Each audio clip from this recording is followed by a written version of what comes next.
Welcome to Sweet Life Beat Life. We hope this video helps. You start by enabling Personal Hotspot on the iPhone.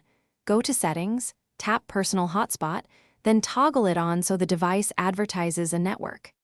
Connect the Lightning to USB cable to the iPhone, then to your computer. Make sure the cable is fully seated. Once connected, watch the iPhone screen for a prompt asking to trust this computer and tap Trust. This step authenticates the USB connection and lets the computer see the iPhone as a network adapter.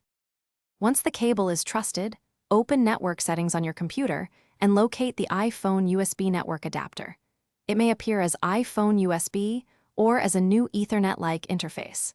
Make sure that adapter is active and set to obtain an IP address automatically via DHCP, unless you need a static IP for a specific reason. If you want only the iPhone connection, turn off Wi-Fi on the computer so traffic routes through USB. Then test browsing or run a quick ping to confirm connectivity. To finish, verify full internet access by loading a web page or streaming a short video. That confirms DNS and routing are correct. If you see no traffic, unplug and replug the cable, toggle Personal Hotspot off then on, and re-answer the Trust this computer prompt. These resets clear common handshake failures.